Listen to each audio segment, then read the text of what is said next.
Coffee may cause blood sugar to spike or fall. The effects depend on your metabolism, whether you drink it with food, and how much caffeine you consume. Does coffee raise blood sugar levels? It can, but it depends on the dose, your individual biology, and how and when you drink it.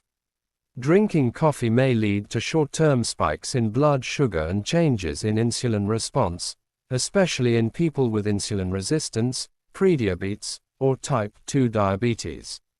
Caffeine is likely the reason for this effect. It stimulates the release of stress hormones like adrenaline, which can interfere with insulin production. It also signals the liver to release stored glucose, making it harder for cells to absorb this excess glucose from the bloodstream. Do other factors make a difference? Take note of whether you typically drink your coffee on an empty or full stomach. Caffeine absorption rates are faster on an empty stomach, said Candace Pumper, Mus. Road, a registered dietitian at the Ohio State University Wexner Medical Center.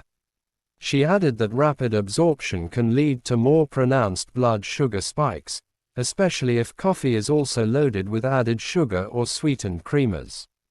However, these effects are usually short-lived. The long-term observational cohort studies generally show a strong inverse association between higher coffee intake and risk of type 2 diabetes, said Andrew Odegaard, MPH, PhD, Associate Professor and expert on diet, nutrition, and type 2 diabetes at UC Irvine Joe C. Wen School of Population and Public Health. In other words, drinking more coffee tends to correlate with a lower risk for type 2 diabetes. This may be because coffee contains other compounds with antioxidant and anti-inflammatory properties that may counterbalance caffeine's downsides over time. How to avoid blood sugar spikes from coffee.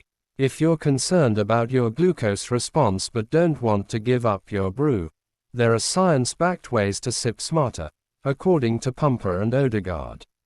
Drink coffee with or after food. Pair your brew with a meal or snack to slow caffeine absorption and blunt blood sugar spikes. Choose unsweetened or naturally sweetened options. Use natural sugar substitutes like stevia, monk fruit, or allulose instead of sugar or flavored syrups. Go half calf or decaf. Cut back on the caffeine content if you're especially sensitive to it or already have insulin resistance. Try coffee alternatives.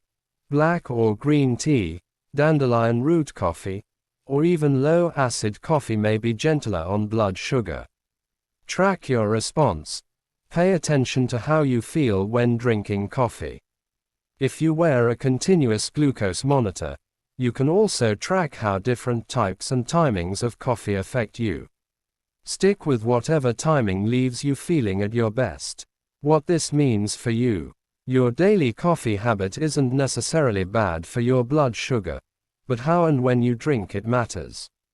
While caffeine can cause short-term spikes, especially on an empty stomach or in people with insulin resistance, coffee's long-term effects may support better glucose control. If you enjoyed this, please subscribe, like and share for more. Thank you.